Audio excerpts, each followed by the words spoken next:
Imagine a world where all the knowledge of the world is already online and accessible in ways that are currently not possible. Learning should focus the attention at the student.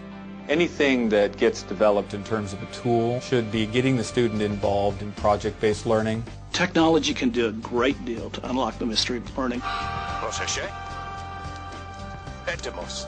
When you think about the impact that technology has had already in the teaching and learning process, it's been pretty eventful. But what we want to do is to take that and quantum leap it. Select all, center, bold.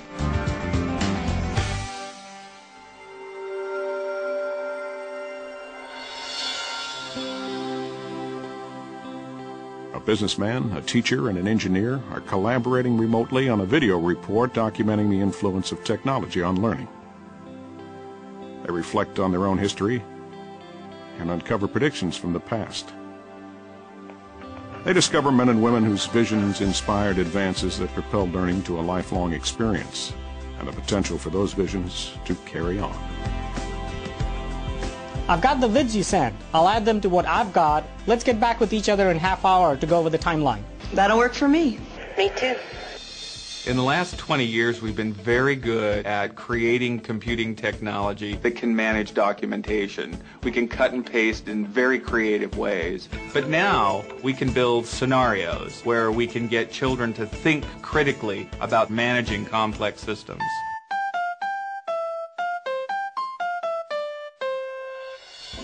One of the most important dimensions of moving testing beyond where it is now is to move it out of this passive model into something that's much more engaging, much more forceful, and ultimately something that will help us to understand better the capabilities of the students that we're testing.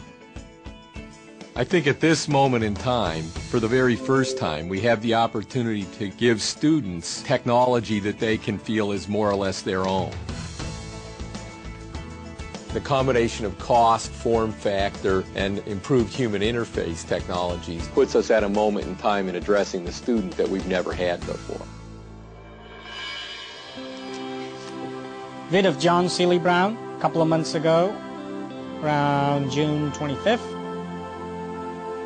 I think as we look forward, we're seeing that this notion of literacy has to be dramatically expanded. There are three forms of literacy that all come together. Screen literacy, having to do with cinematic language, then couple that with the notion of interactivity. A third kind of screen literacy is how do you navigate on the screen through the infinite sea of information? How do you sense where to go?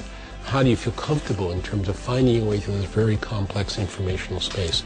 I've got a couple vids to add. I'll put them in now rather than sending them to you. Great. There's a power in virtual interaction, virtual learning, because it is seamless. It allows the individual to move effortlessly on to the next level of understanding. And the computer can interact in a way that the individual not only is steered, but is reinforced.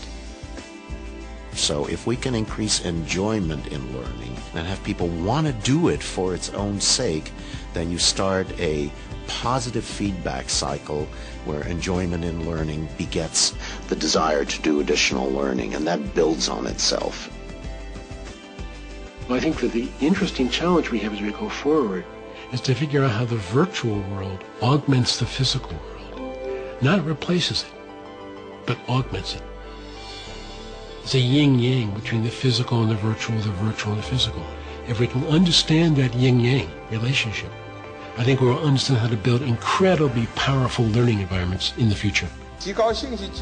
Talent is the key and education is the foundation.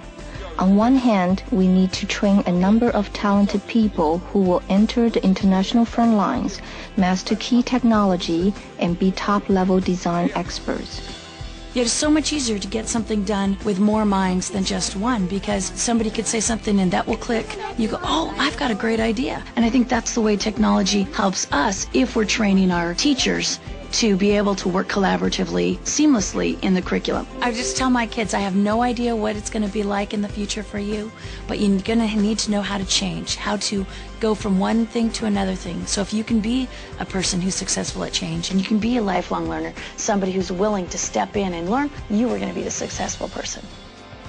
What we need to do in order to bring the enchantment of learning back to the student is work together with parents and policymakers and learning scientists and technology scientists and create an environment that is going to stimulate a new way of thinking about how we learn. That's going to be exciting.